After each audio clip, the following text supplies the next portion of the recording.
And look at Randy Orton slithering. Oh, watch out, watch out, watch out, watch out! KO! Here's the cover.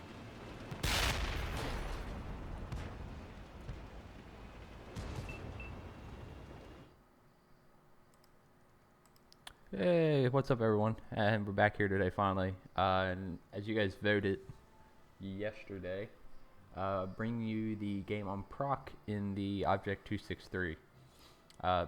I actually recently bought this tank back about a week ago. I actually sold it a while ago. I think partially to maybe fund something else. But last week I did a swap of Soviet Tier 10 tank destroyers. And I sold the 268 version 4 because it is the worst probably Tier 10 tank in the game.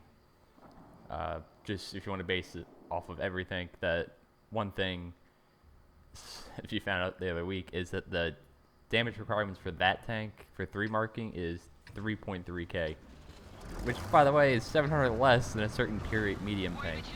So it gives you any indication of how bad that thing is. Yeah, that's a pretty good indication. So I finally sold that piece of junk and rebought this. I'm not totally sure why I sold this, but I think a little bit of the implication, or not, the reasoning why I sold the 263 originally was I always found it pretty situational, and it sometimes was really, really good, sometimes it was really, really bad, and most times that it was really, really good, at least I found, at least from my experience playing it, was that it bullies lower tiers really well, like Tier 8s and some Tier 9s really, really well, because of the armor, just overall being pretty troll. However, when you get into Tier 10, a lot of the tanks can just butcher you. Between shooting your gun mantlet and lower plate, the sloping and armor thickness of the tank just don't really hold up as well at Tier 10 as they do against lower tier tanks. So I kind of felt like it struggled in that extent, especially when you fight against better players. This tank kind of struggles because they're going to load heat and they're just going to butcher your weak spot where the gun is, which is fairly obvious and fairly well known on this tank. But when you can get into a position where you can kind of angle that back and keep it distance, it's a little harder for them to pen that, and that's kind of what we're going for. But if you're in a Tier 8 game, a lot of times you don't have to worry about that at all, as you slam one into the Type 4 for first shot of damage of the game. But unfortunately, Sheridan actually snapshotted us, and there's the other reason I didn't always care for this tank, and that is artillery. And you can tell, looking at the screen right now, is that it's an open top vehicle, and so it gets wrecked by artillery. We know how much I just love artillery, so it was kind of on the chopping block for some other tanks. So at the time I didn't have the silver reserves that I did, or that I do now, I guess. So basically it got scrapped for a couple mil and to fund other things. And at this point in the game, you can kind of see we're at a good distance where we can try to snipe at. It's Prokhorovka, and there's an artillery in play. If it wasn't artillery in this map, I may be up on the ridgeline, getting shots possibly. Maybe not. It depends. I could be repositioning a bit more because they could push hill over to the right side, and I could sit in our middle section and snipe up in the side of them. But this game, however, is working out pretty well for us because they're pushing this side one at a time. I'm trying to stay at perfect distance where I can just barely get shots on them, but they can't really get a shot on me. And keeping our lower plate angle or behind the hill, and just using the max upper gun depression, which I'm guessing, I don't really know off the top of my head, it's probably around 5 degrees, maybe something like that. Somebody wants to correct me. It's got to be less than that, around that area, just depending on what I know about this line. But said 550 alpha on this gun, if you do not know, a little bit weird at Tier 10 in terms of TDs, but I kind of like it, just between the reload, so you can really slap people. Unfortunately, you can also bounce off Sheridan's rears because face armor is a fun thing. That's actually like a non-hitbox type of area. This 430U is going to be a pain. Kind of load the APCR now just for him, and also for some increased shell velocity because we're kind of sniping at range. So I just want the gun to be able to hit targets faster, rather than having to deal with that extra travel time. Especially with how they poke the ridgeline on proc, it kind of helps in that respect because they can only show their turret or their side for maybe a second or two. So you only have that split second to get that shot off. So that increased shell velocity kind of helps. Other than just the increased penetration, but you really, a lot of times on proc like this, you're shooting at turrets, stuff like that have a little bit more armor. So between that and the shell velocity, I'm going to happily take that. And then we set our eyes on the juiciest target on their team for us probably, and that is their Malshin, who thinks he has armor. He does not have armor. The tier 8 has more armor than the Malshin, as we miss our second shot unfortunately on his side turret, but he's just going to sit up there all confident like, and we're going to just put our DPM to use on him at 500 meters, and he's quickly taken down to 700 health. Very, very fast, but our team is falling apart on this side. The 430U is pushing, the Death Star is pushing, and right now I'm focusing the 430U.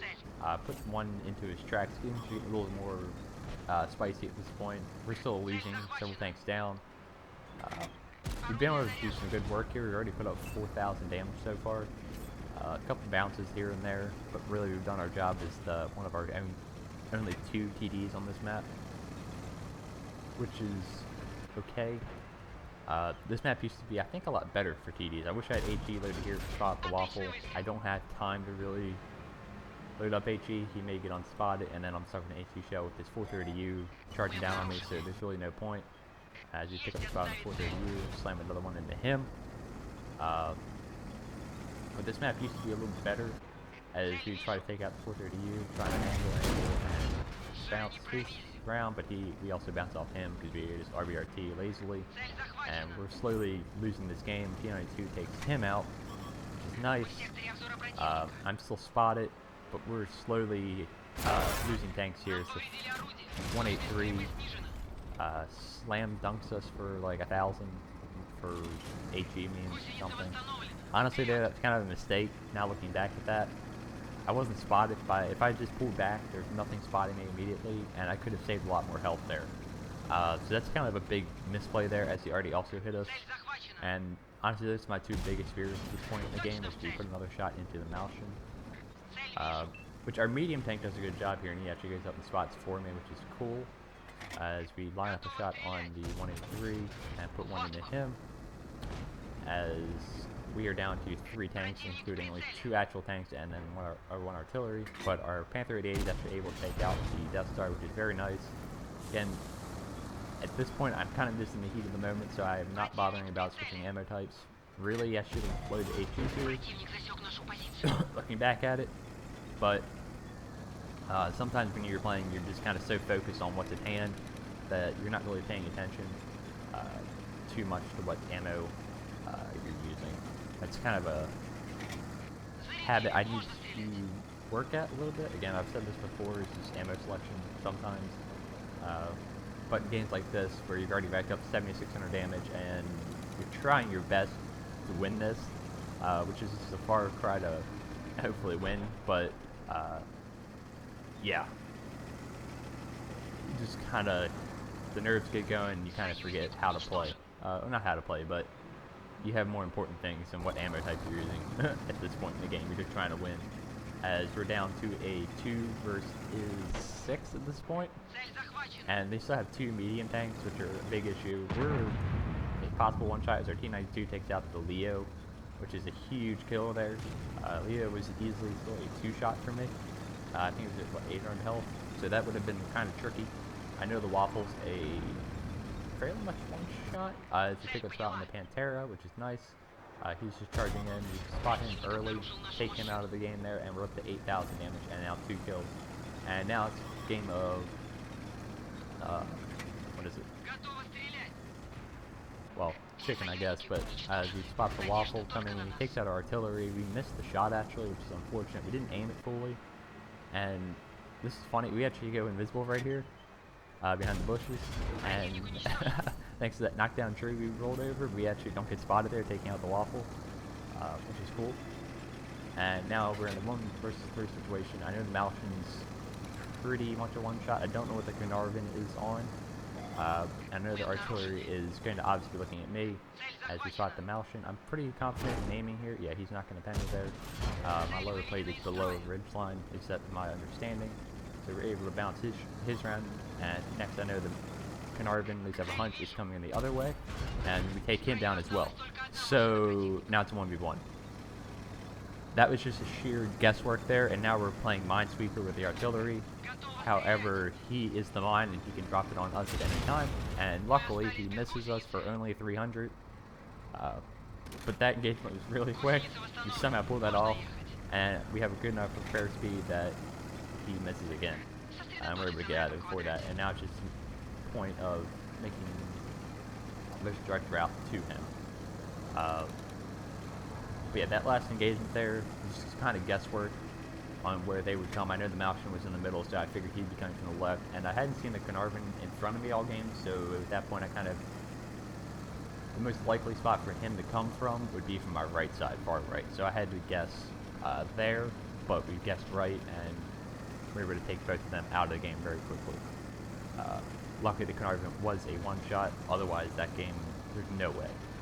Dealing with the Carnarvon and also having a Batch 558 to deal with, there's no way we would have lived through that, but luckily for us, Carnarvon's a one-shot. And here we're going to take a couple speculative blind shots at where I think already could have been at.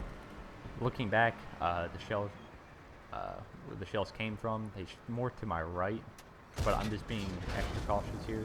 I have time, I have 4 minutes. I don't want to go charging in because again, I'm only hurting like something health here, and I'm in a turretless TD, and he could easily outspot me, to be fair. If he's set up with camo net and binocs, something like that, artillery with camo, he could easily outspot me, so I'm just going to keep at distance the best I can, go to the relatively obvious spots first, and check them the safest way I can. He's a bat chat already, so he can literally be anywhere on the map at this point with the mobility of that thing, but I'm still going to check the obvious spots just in case.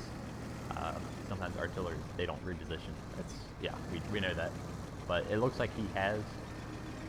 And at this point, we checked the 2 obvious positions for the most part. The blind fires, we could have just missed, honestly. But we just had to chance it to see maybe if he's there. We have plenty of ammo. We're not going to run out of ammo at this point in the game. And now I have a fairly good hunch of where I would be at in the artillery, and that is up on the hill. Also basing that off the shell arc, where they came from. But I just wanted to check the most obvious spots first, just to be sure. So, I have a feeling he's on the hill. I'm being cautious here. You can see I'm just being like, okay, am I going to get spotted? Am I going to get spotted? And I'm just kind of patrolling this ridge line, seeing if I get lit up. And I don't, which is kind of telling me that he's not out in the open on the ridge line up there, if he is there. And so I can actually push a little aggressively, and I have an idea where he could be at. There's a little ravine on the ink cut on the back here that only has 2 ways in, and if I'm in artillery, that's maybe where I would set up for a shotgun attempt. And we're going to see if he's there, just to check. It's probably one of the few spots for them to be at in this kind of big situation. It's going to be awkward because he actually has a turret and I do not, so for us to catch him out is going to be kind of weird, and just for us to be lucky at this point.